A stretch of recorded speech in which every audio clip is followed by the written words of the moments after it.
To Noida and charted rider YouTube channel. भाई देखो, अब जा रहे हैं हम अपनी बाइक को सर्विस करवाने, करवाने भाई, धुलवा के रखेंगे, नहीं तो ये पूरी जंग वंग खा जाएगी। देखो कितनी गंदी हो रही है बहुत भाई, नंबर भी नहीं दिख रहा है, इतनी मतलब कीचड़ वगैरह लगी हुई है अभी इसमें।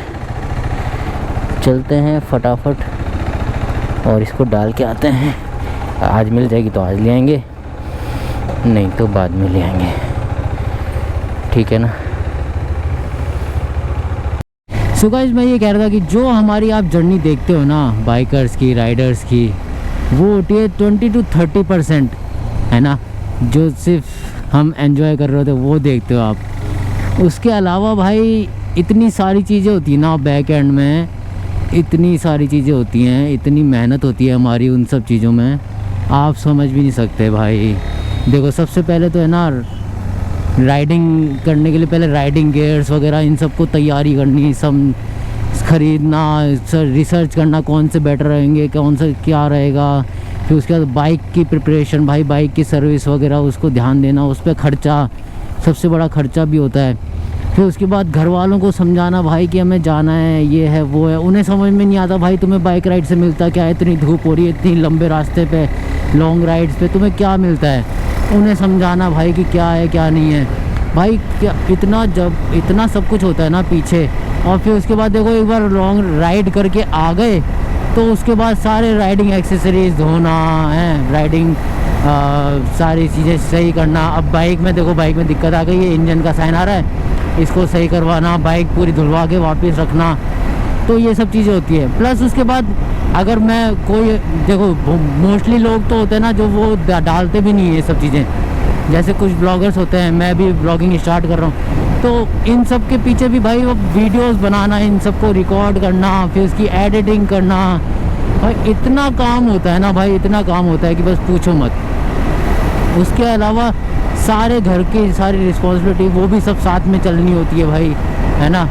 तो ये सब है भाई, तो इसलिए थोड़ा सा यार एक लाइक तो बनता है भाई, एक लाइक, एक कमेंट और एक शेयर तो बनता है यार। और if you have not red subscribe, यार सब्सक्राइब तो कर लो यार प्लीज़, है ना। इतनी मेहनत को कुछ तो मोटिवेशन मिले ना, अगर मेरे को सपोर्ट करोगे तो मैं और आगे करूँगा, नहीं तो फिर देखेंगे क्या होता है। बाकी अभी चलते हैं सर्विस सेंटर, उस पर ये गाड़ी डालते हैं, एकदम चमकाते हैं इसको। और ये मालूम है इस बाइक को क्या कहते हैं, KTM RC 390 को, this is the Lamborghini of bikes, Lamborghini of bikes.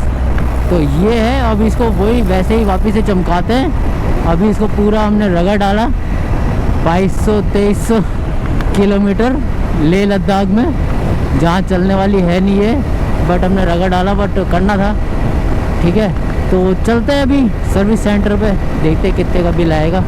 इसके एक तो ब्रेक पैड्स बिल्कुल घिस गए, वो चेंज करवाने मेरे को, क्योंकि डाउन हिल में जब मैं आ रहा था वापस तो इसके ब्रेक फेल हो गए थे, मैंने आगे वाले से और इंजन ब्रेकिंग से ही चलाई थी।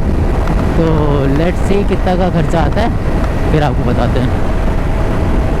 सर्विस सेंटर यहाँ पे देते हैं गाड़ी, फटाफट देखते हैं क्या हाल है जी। हाँ बताइए सर, कैसी रही ट्रिप? बढ़िया एकदम। एक तो है ना इसमें इंजन का साइन आ रहा है यहाँ पे, ऑन होने पे, हाँ स्टार्ट पे भी आ रहा है, ये पूरा आ रहा है, अभी कल से आने लगा है, मतलब ये ट्रिप पे तो नहीं आया? नहीं, ट्रिप पे नहीं आया कहीं पे भी। एक डाउन हिल में इसके पीछे वाले रियर फेल हो गए थे, बट फिर वो शायद गर्म हो गई होगी इसलिए हुए होंगे, तो वो चेक कर लेना, शायद वो घिस भी गए हैं ब्रेक पैड्स। चलो देते हैं इसको, फिर उसके बाद बात करते हैं।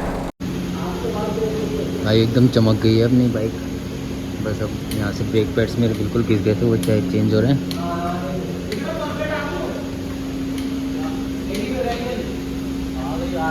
देखो क्या चेंज हुई है भाई, पहले कैसे हो रही थी, बिल्कुल वाइट।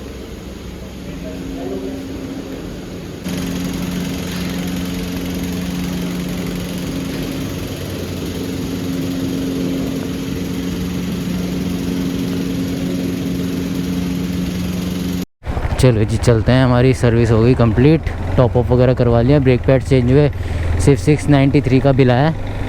अब मिलते हैं किसी और नए ट्रिप पर जब जाएंगे।